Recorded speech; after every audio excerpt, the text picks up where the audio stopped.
शिवानी के गोली चलाते ही तीनों लड़के पीछे हट गए।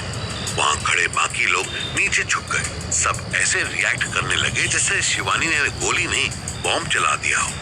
तानिया पहले तो हिल गई, पर फिर उसने मौके की नजाकत को समझते हुए बड़े स्टाइल से शिवानी से गन मांगी और चौड़े में बोली, सब इंस्पेक्टर तानिया, जिसको हमसे प्रॉब्लम है आगे आए। आना, डरता है क्या? तानिया ने आगे वाले लड़के की तरफ गन तानी और एक आंख बंद करके निशाना लगाने लगी। दिमाग घर छोड़ के आइए, नीचे कर या को, हम मर जाएंगे। तो अगर 2 सेकंड के अंदर मेरी आंखों के सामने से गायब नहीं हुआ तो यही मरा पड़ा होगा मादर।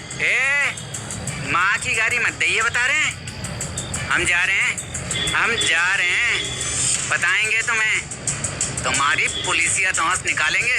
अबे जा यहाँ से, धमकियाँ दे रहा है। तीनों लड़के उस समय तो खिसक लिए, लेकिन तानिया ने इस एरिया के बारे में एक से बढ़कर एक किस्से सुने हुए थे। उनके जाते ही उसने शिवानी को गन लौटा दी और बोली, सुनो, यहाँ से कटना होगा। कटना मतलब खिसकना पड़ेगा। ये लोग वापस आएंगे और कम से कम 20 लोगों के साथ आएंगे। हम कहाँ जाएंगे? तानिया ने इधर उधर देखा, फिर पानी की बोतल रुचि को पकड़ाई और जोर से बोली, हम एयरपोर्ट चलेंगे। यहाँ कौन सा एयरपोर्ट है? तुम बहस मत करो, मुझे पता है। चलो अभी उठो यहाँ से, अब नहीं रहना यहाँ, सीधे दिल्ली चलेंगे। शिवानी को तान्या का बिहेवियर कुछ अजीब लग रहा था। उसने बहस नहीं की और उठ गई, पर जैसे ही उसने रुचि का हाथ पकड़ा तो जाना कि वो तो बुखार से तड़प रही थी। दीदी, और चला नहीं जा रहा। बस गुड़िया, थोड़ी दूर है, फिर जल्दी से दिल्ली पहुंच जाएंगे तो कोई दिक्कत नहीं होगा। तीनों तुरंत बस स्टॉप से बाहर निकलकर सुनसान सड़क पर किनारे किनारे चलने लगी।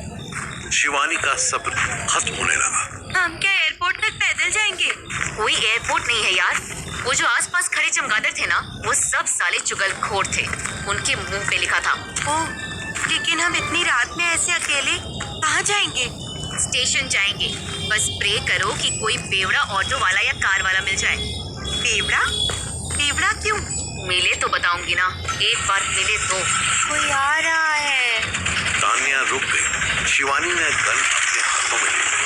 वो अभी तक कंफ्यूज थी कि क्या तानिया आज ऑटो की डकैती करने वाली थी। एक और पुलिस केस लगवाने के लिए शिवानी रेडी नहीं थी। ऑटो वाला एक 20-21 साल का छपरी सा लड़का था।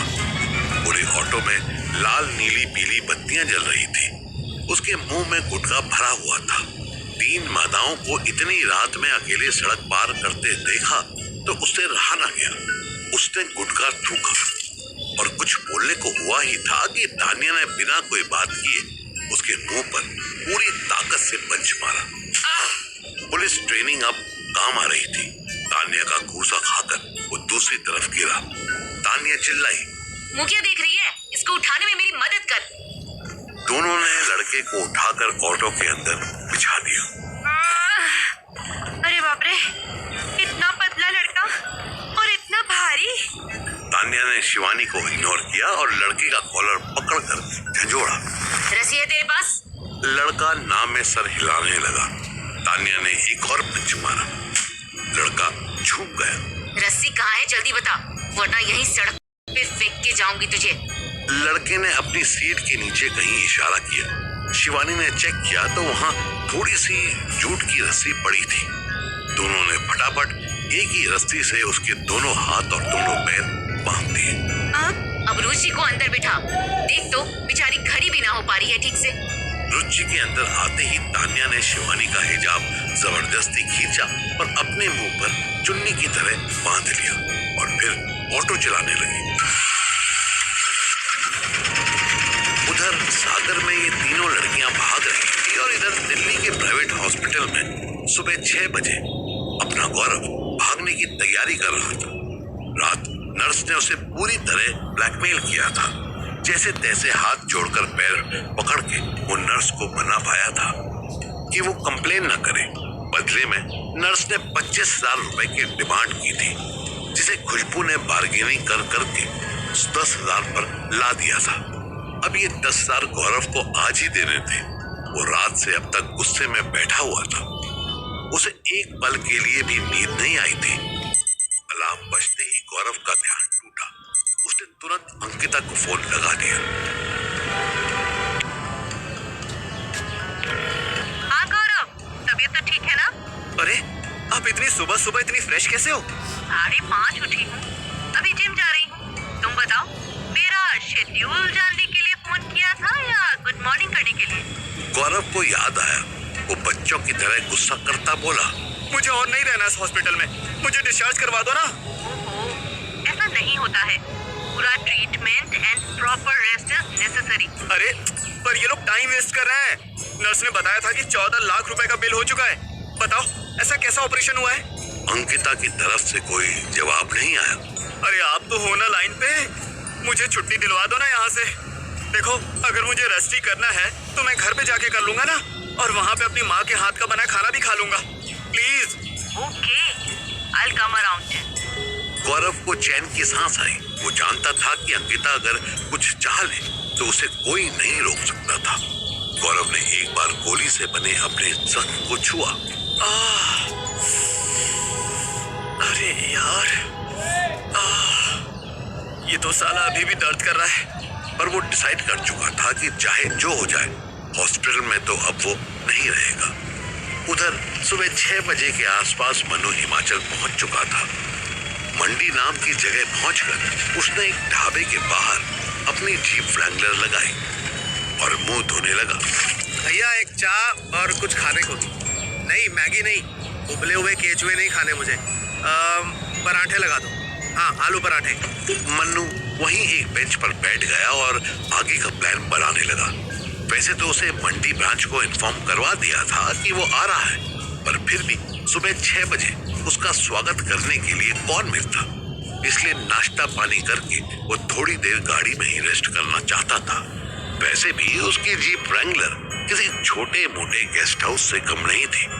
पराठा बन के अभी थाली में आया ही था कि 2 आदमी हाथ में लठ लेकर मनु के आसपास खड़े हो गए। क्या है भाई, क्या प्रॉब्लम है?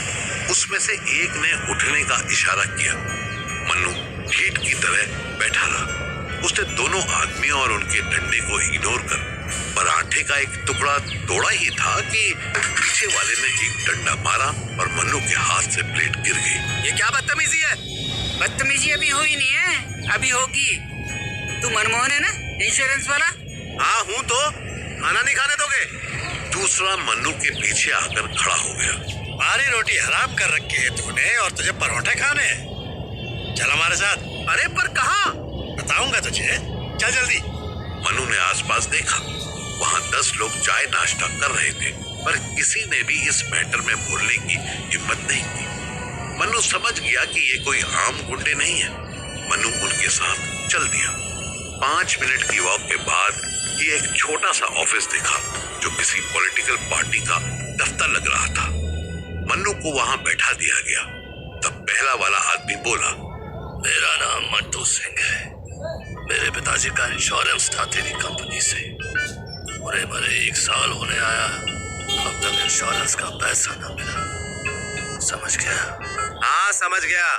और तुम पहलवान नंबर 2, तुम किस लिए लठ लेकर खड़े हो? मेरा नाम शांति सिंह है। मेरे पिताजी का इंश्योरेंस तेरी कंपनी से था। उन्हें मरे 1 साल से भी ज्यादा हो गया, पर अभी तक इंश्योरेंस क्लेम ना मिला। हैं?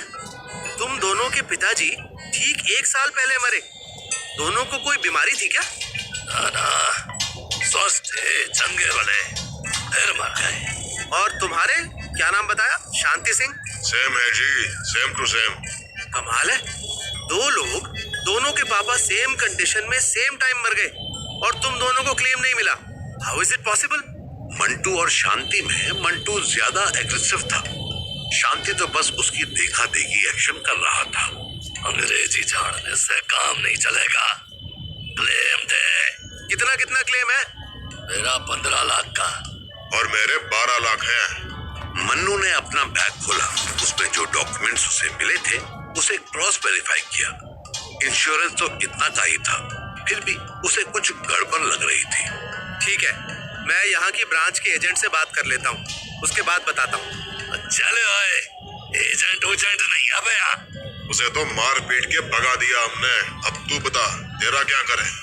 मन्नू ने इस धमकी को कभी सीरियस नहीं लिया था। वो शांति से बोला, अगर मुझे मार पीट के भगा दोगे तो तुम्हारा क्लेम कौन क्लियर करेगा? दोनों एक दूसरे का मुंह देखने लगे। मन्नू पहले अंकिता को कॉल मिलाने वाला था, पर फिर उन दोनों को सामने बिठाया और पूरे कॉन्फिडेंस से बोला, लाओ दोनों अपने अपने पापास की आईडी दिखाओ, डेथ सर्टिफिकेट दिखाओ। दोनों फिर एक दूसरे का मुंह देखने लगे। फिर एक एक करके जेब से 2 आधार कार्ड और 2 डेथ सर्टिफिकेट निकाल लिए।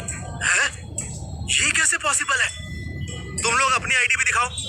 उन्हें अपने आधार कार्ड्स भी दे दिए। तुम शांति सिंह सन ऑफ सुरेंद्र सिंह और तुम मंटू सिंह सन ऑफ सुरेंद्र सिंह, ये तो सेम नाम है। वैसे कैसे सेम है? इसके पिताजी सुरेंद्र है, ई और लास्ट में DER लिखा है, जबकि मेरे पिताजी सुरेंद्र है, RI और एंड में DRA। इस हिसाब से 2 इंश्योरेंस हुए ना। मनु ने फिर से उन दोनों के लठ देखे। उन्होंने इंश्योरेंस पेपर्स भी दिखा दिए। मनु सारा खेल समझ गया। 18 महीने पहले इन दोनों ने सेम आदमी का 2 बार इंश्योरेंस करवा दिया था। कोई बड़ी बात नहीं कि ये दोनों भाई हों। बेवकूफ लालची एजेंट ने प्रीमियम के चक्कर में इन दोनों के इंश्योरेंस कर भी दिए थे। दोनों 24,000 रुपए का प्रीमियम भर चुके थे।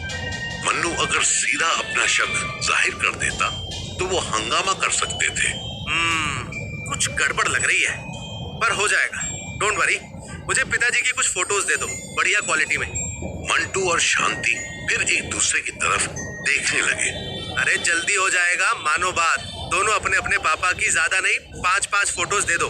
देख भाई, अब गड़बड़ हो या हड़बड़ हो, तेरी कंपनी ने इंश्योरेंस किया है तो क्लेम देना पड़ेगा, समझा? ले फोटो तो ले ले। फोटो देखते ही ये क्लियर हो जाता है कि मनु का शक सही है या नहीं। उसने मंटू के मोबाइल में एक बूढ़े की फोटो देखी जो आंगन में बैठा हुक्का पी रहा था। शांति अपना फोन दिखाने में थोड़ा हेजिटेट हो रहा था।